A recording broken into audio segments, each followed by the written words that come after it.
Gérer, c'est comme un sportif de haut niveau. Même si c'est une épreuve individuelle, s'il n'a pas une équipe derrière lui, la réussite n'est pas possible.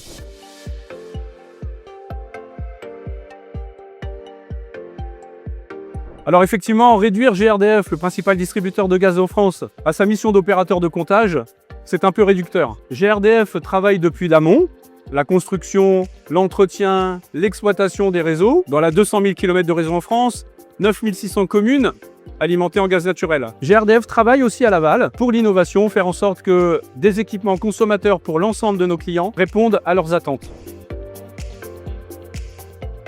Et ce qui résume bien en fait notre état d'esprit du moment, je pense, c'est notre raison d'être. Agir pour donner au plus grand nombre le choix d'une énergie d'avenir, une énergie performante, renouvelable, abordable et sûre. Notre projet d'entreprise, il est simple, il s'appelle Mission Décarbonation et il a 3 piliers. Multiplier par 5 la quantité de gaz vert dans les réseaux de gaz que nous exploitons. Diviser par 2 les gaz à effet de serre émis par notre activité et accompagner nos partenaires, nos clients à réduire leur empreinte carbone.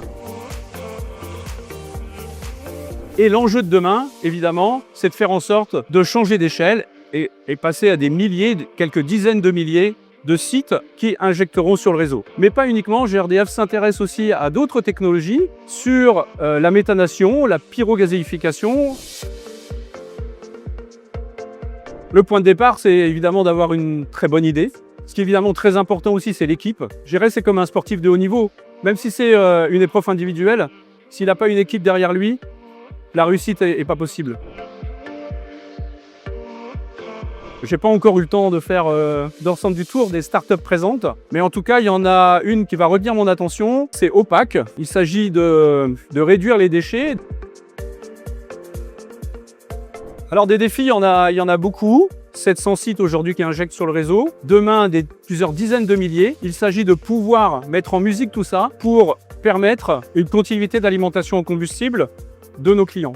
L'autre enjeu, c'est aussi l'enjeu du CO2. Là, GRDF est acteur d'un projet qui s'appelle la chaudière Choc, qui vise à capter du CO2 de chaudières industrielles pour ensuite le valoriser autant que possible. Et puis il y a aussi l'enjeu d'améliorer le rendement et de produire toujours plus de gaz vert.